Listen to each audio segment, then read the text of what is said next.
Lyusenka. Kira woke up, shaking off the night obsession.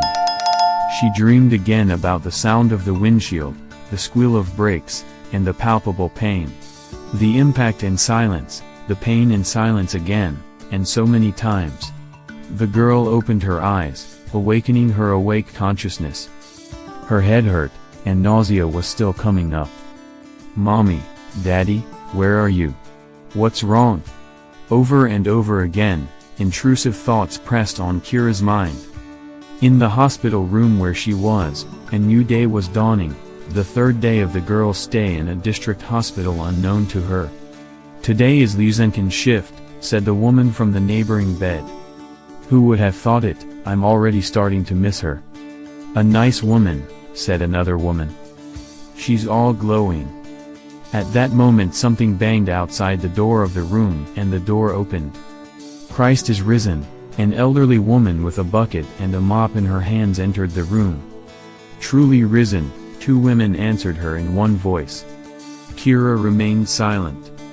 This must be the same Lyusenka, she thought as she looked at the strange cleaning woman who had entered and turned silently away to the window.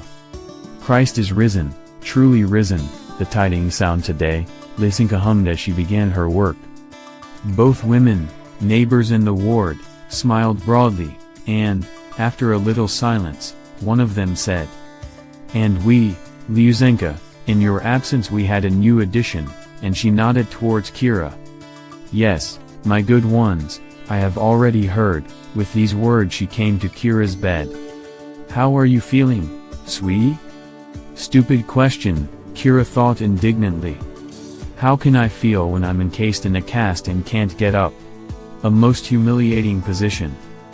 The woman, without waiting for an answer, started scrubbing the floors again and, whether with herself or addressing the girl, began to speak. "We do not always understand why God allows in our lives this or that, but if we trust Him completely, then later we will realize what our good." She said something else, but Kira did not listen, she wanted peace and quiet. The thought of her parents, who were with her at the moment of the car crash, kept bothering her. Arrogant, stroppy Kira as if turned the pages of her short 13 years of life and condemned herself for all the grief and offenses that caused her father and mother. If only everything had turned out well, she wouldn't be doing this now.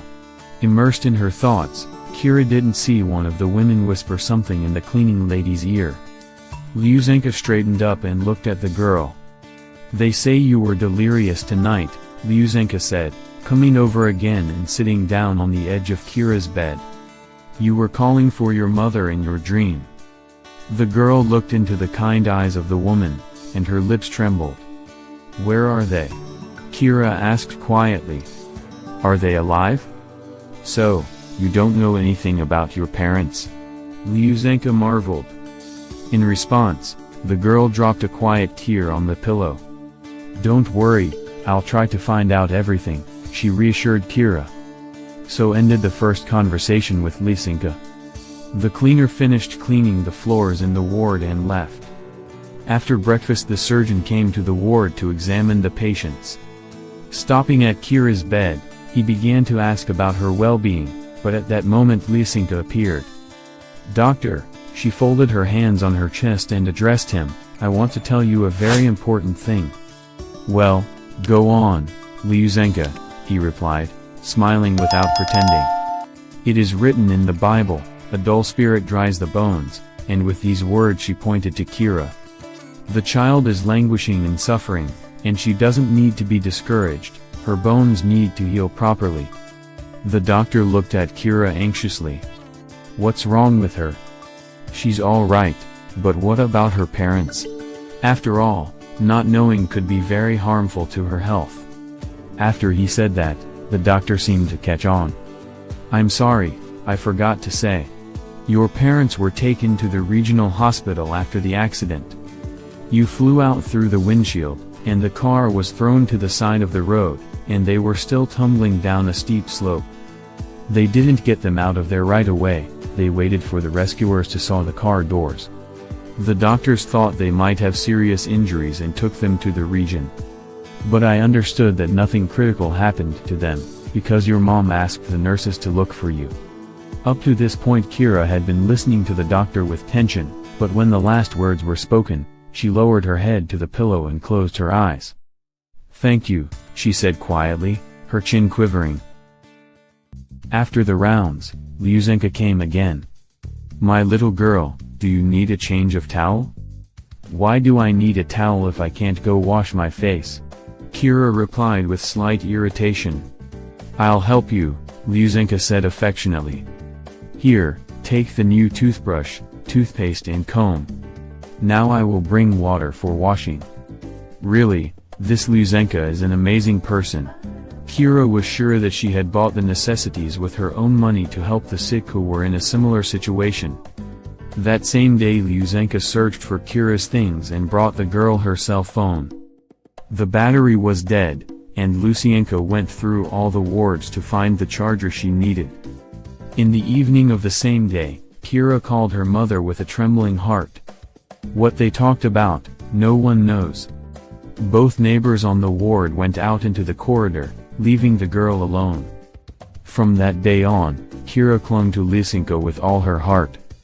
They often talked peacefully, after which Kira had to think about many things. "Christ is risen," when she opened the door of the room again, Lyusenka exclaimed.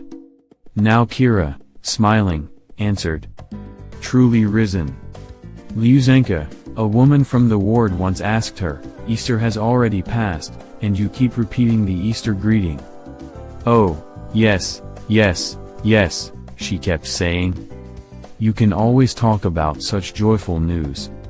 After all, our Savior is alive." That's how she was, Lyusenka.